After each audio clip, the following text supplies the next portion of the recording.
Hi, I'm Michael Killen. This is the first of a 12-part series of programs on the environment. And when I was planning this series, I thought back to the days when I was a young boy and I used to go to Bible school.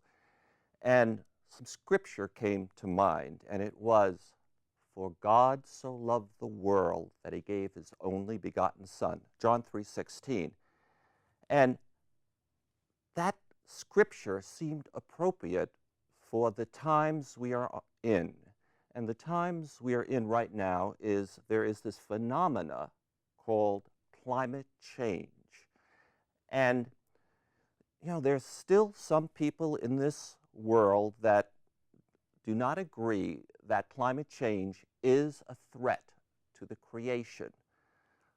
I'll tell you, I see some things that tell me we're at the tail end of people throughout the world recognizing that it is a threat.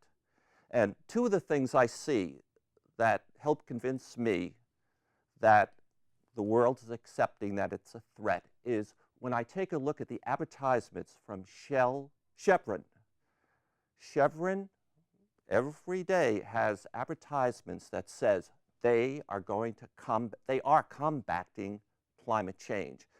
And when I look at the annual report of EXXON, EXXON clearly acknowledges that climate change exists, and they even acknowledge that they are cutting back on spending money to lobbying groups that have been distributing information that attempt to confuse you and me of the severity of climate change. Now, on this show, I have invited a man who's a noted scholar, professor, scientist, a man who is a recipient of the collective 2007 Nobel Peace Prize for his work in studying the climate. He's also an important professor at Stanford to come on this program. And the very first question I want to ask him is, where does he sit on this climate change issue? Is he one of these skeptics, one of these deniers, or is he somebody who is really convinced? And I actually know the answer to that, but I would like him to say, and my guest is Dr. Steve Schneider. So, where do you stand? Are you a denier, a skeptic, or are you convinced that climate change is a real phenomena caused by man and is a threat to the creation? Thank you, first of all, Michael, for inviting me. And let me start out by giving you trouble. I'm a skeptic who's not a denier. In other words, all good scientists are skeptics. Our job is to continuously poke holes at our own stuff. When people say, well, is that an exact science? Exact science, that's a contradiction in terms. We're always making refinements. So we're always looking to see what's wrong. But when we try and try and try, and the basic idea is still there, and you don't accept the preponderance of evidence, like smoking causes cancer, or climate change is going on, then you cross over from being a legitimate skeptic to a denier. And I am clearly not in the denier camp, because I'm driven by evidence, and the evidence is virtually unequivocal from the thermometers of the world over the last 150 years, the sea levels rising, the glaciers melting, plants blooming earlier, that we're in a significant warming trend. All right, I'd like to go back. You talked about how a scientist thinks and acts and is constantly poking against what is considered to be a fact at that particular time. And that's an approach that's a lot different than, let's say, myself, and I'm one of the common people. I have absolutely no background in science, so I would then accept something at some point as being reality, possibly, and I might go along with it. But you folks, you scientists, are never happy. You constantly push and push and push to find your own mistakes and to get the truth as best we know. And therefore, we should defer to you folks on important matters. Would that be correct? Yes, if the important matter is asking us what's at stake and what are we risking. Remember, risk is what can happen multiplied times how likely it can happen. But what to do about that, that's risk management. That's the citizens and the governments and the corporations, everybody's job. So what we try to do is say, leave to us telling you whether it's 20% chance it's going to warm up 2 degrees or 4 degrees 50 years from now. That's kind of takes professional expertise. But whether or not that's something we should spend resources we could spend on health and housing or other things to try to avert climate disasters, that's a value judgment. And of course, my answer is we've got to do a little bit of everything, and we'd be crazy to risk the life support system of the Earth moving forward in a dangerous direction without trying to slow that down. But I would never make the claim that that's an expert judgment. All right.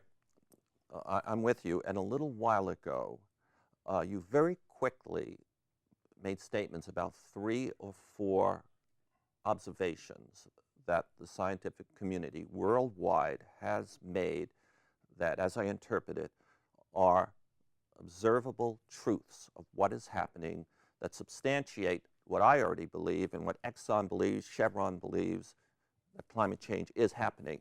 And I think the first one I heard you say is the sea levels are rising.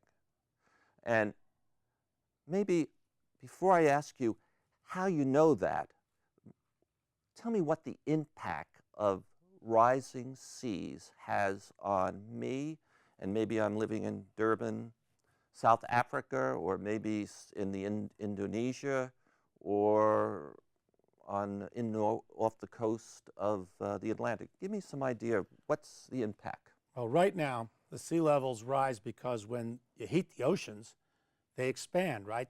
The mercury is rising, you heat the fluid, it expands, goes up the tube. You heat the oceans, it expands. The tube is the continental shelves. But it's very complicated. Come on, I'm a scientist, I can't resist.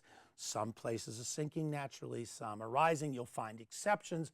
You can be sure people who want to deny will find the exceptions that go the other way. Those who want to really attack will find the exceptions that make it worse. It's about a foot up relative to where it was a century or so ago. And what that does is it means when a storm goes by, and then you get these very large waves, we call them storm surges, they're now a foot higher than they otherwise would have been, and therefore threats to places like New Orleans, which went under, were always threatened by natural change, but by increasing the sea level, we actually increase the risk, and that's what we're doing. Okay, 2/3 of the Earth's surface is ocean. Is that correct? Yes. And I did hear you say, of course, there are certain areas of the ocean that aren't increasing. Of the land, where the land is sinking or rising. So it contradicts the overall rise in the ocean level. That's everywhere in the globe. It's just that what happens in your neighborhood depends upon what's happening locally at the same time. Okay, of that 2/3 surface, roughly what percentage of the area is? Oh, the vast majority of, I think it's 70%. Okay. The volume of the oceans are going up. That we've established, beyond a doubt.